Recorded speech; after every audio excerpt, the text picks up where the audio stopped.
So we've worked on the torso, we've started to add detail into the legs. So regardless of where you are, you can always come back and work on these a little bit more. So what we're going to do now is we're going to leave the body and we're just going to start to focus on some of the clothing.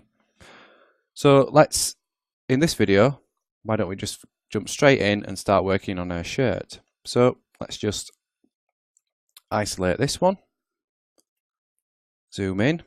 As you can see, it's quite flat and boring. There isn't much detail in there. And obviously we've got our arms stretched up here, so we're going to need some creases coming up here. We're going to need the cloth being pulled around the chest and down here. And obviously at the other side we need to show that the cloth is being stretched here as well. We also need something around the back just to show the flow of the cloth and where it's going. So let's just one thing I wanted to point out, and that is with the actual topology of this model. Now, I've noticed an issue with this mesh, and that is this pole here and this pole here. Now, wherever possible, I would avoid putting poles into models, but what I've done is I've left these in, and what I'm hoping to do is illustrate sort of what the issue is with having this pole here. And you'll see as we start sculpting just sort of the issues this will arise. But what we'll do is we'll probably have to just work around it. But like I say, I've left it in just so we can illustrate the problems. So let's start sculpting. Again, I've added a subdivision. I'm just going to do a quick test. So I can already see that the model's not high enough of a resolution. So let's just maybe add 2 more subdivisions. Use our push brush. See if we can start sculpting yet. Is it going to? Maybe we need another. Maybe too subtle. 1 more subdivision. You can just see it there. So let's increase the strength. So maybe 1 more subdivision. Right, there we go. We can start to see now. Let's undo that. So all I'm gonna do, let's just use the sharp push tool. Just like we did with the muscles previously, we're just gonna boldly carve in where we want the main creases and folds to go. So we know the cloth is flowing behind her here, so it's going to be pulled around her chest. So we're going to need some flow of the cloth, some creases coming around here. Something like this.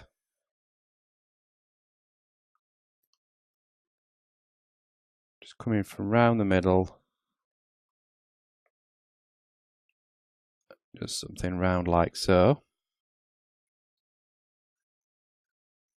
I'm just being quite bold and rough just to get the basic idea. We also have this arm stretched up here, so we want to add in some creases where it's being pulled right up, like so. Maybe over the shoulder there. We've actually got there was actually a nice crease already in the geometry, so we could follow that round like so. And just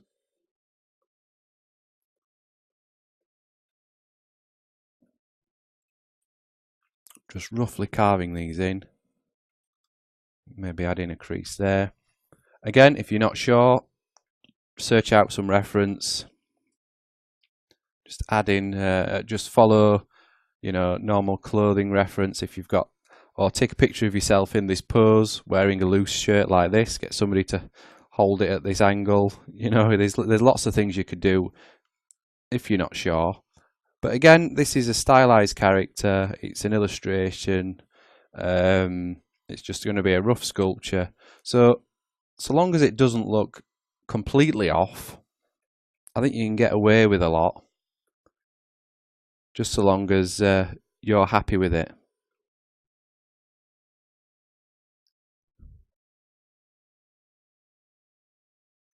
So with the creases, if you notice what I'm doing is I'm creating a raised section of the crease like so, but then underneath it I'm adding a recess, and that is just sort of enhance the look of the cloth, sort of sagging over the cloth beneath it. Because what will happen is when we then come in with the smooth tool, we can just soften this area underneath and soften the area above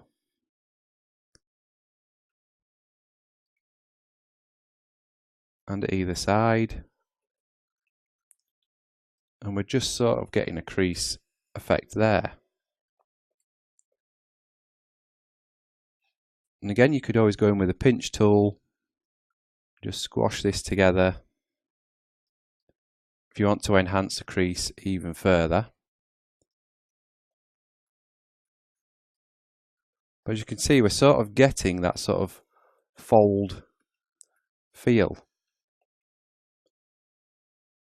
And we can use maybe a stronger smooth, which is on the push brush, just to soften it a little bit more. But that's all we're going to do. We're just going to carve in, add a recess underneath, and then soften. So it's just like when we did before with the muscles on the body. Just boldly carving in the main folds and creases like so. Adding in a recess underneath. It's just rough. Don't worry about it. You can always change it later on. And then we're just going to soften it like so. So sort of enhance that crease underneath. And again, if it's looking a little rough and angular like this, it's probably because you've not got enough subdivisions. But don't rush ahead adding lots of subdivisions, because it'll just make the model more difficult to work with. So there, we've pretty much smoothed a lot of the detail out. So now we can go in with the sharp brush, not the pinch, and just maybe carve in a little bit more of a recess underneath, just enhancing that crease a little bit more.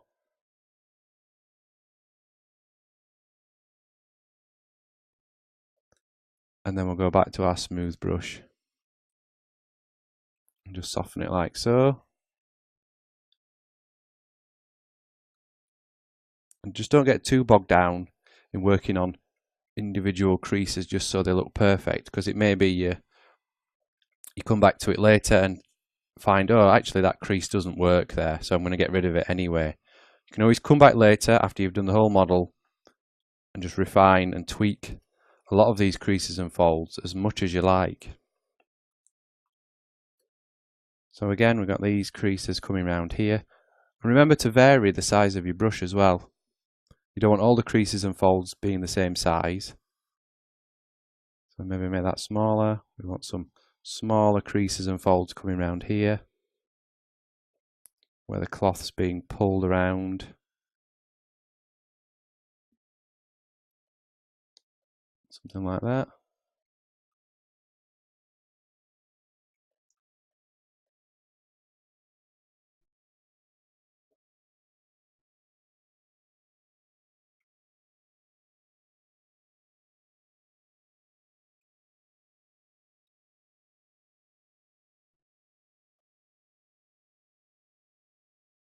So just enhancing those creases by putting recesses underneath them.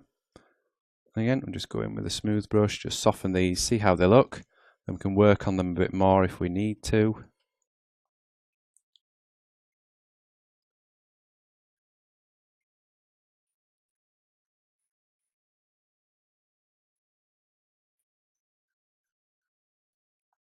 You may find as you're softening, you're just completely eliminating some of the creases that you've added in, just like we have here.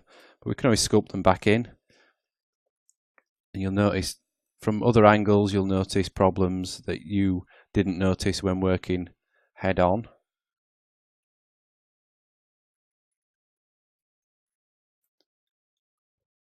So here, let's just soften these in here.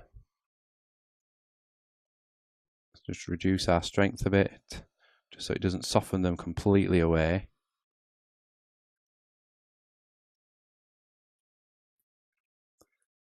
And remember, what we can do is we can always, when we've blocked in all these creases, if they're still looking a bit blocky and angular, jump up another subdivision and then go in and you can refine the shape of them, just soften them a bit more when you've got a bit more geometry to work with.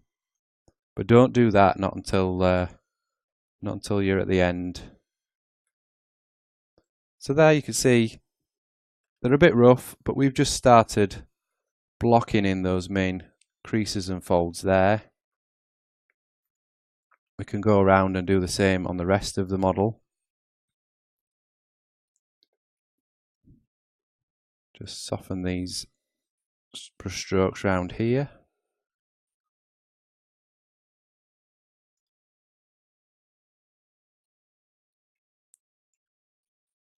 Already it's starting to look a lot more interesting compared to how it looked previously. We've got, even though we've softened them quite a lot and they're quite subtle, we're getting those folds and creases in, and it's taken us, what, 5 minutes just to quickly rough those in,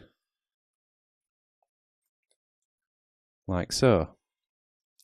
So if I remember rightly, that pole, if I just select the model, is around here. So let's just see what happens if I try and sculpt in that sort of area.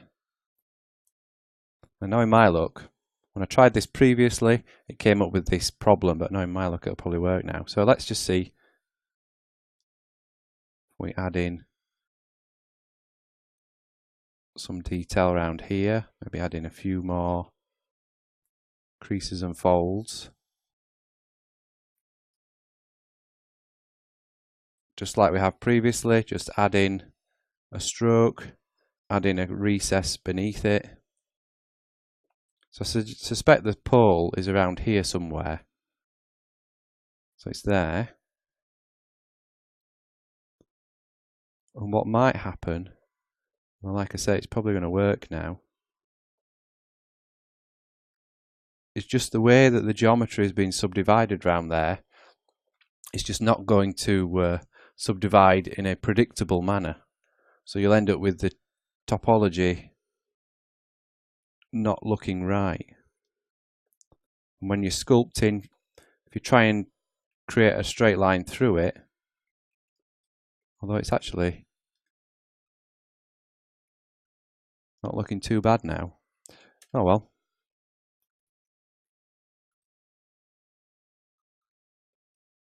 But anyway, what you may find, so if you see there, we've just got a slight issue. I wonder if I subdivide it. Let's just soften this a little bit more. And as you see, as I've started to soften it, we've sort of lost the detail there. So I'm just going to subdivide it again. Let's just see if we can reproduce that error.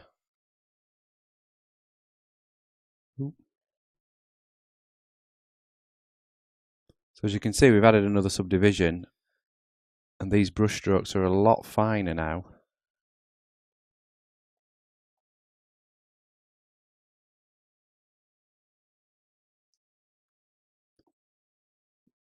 You know what? I think this might actually work.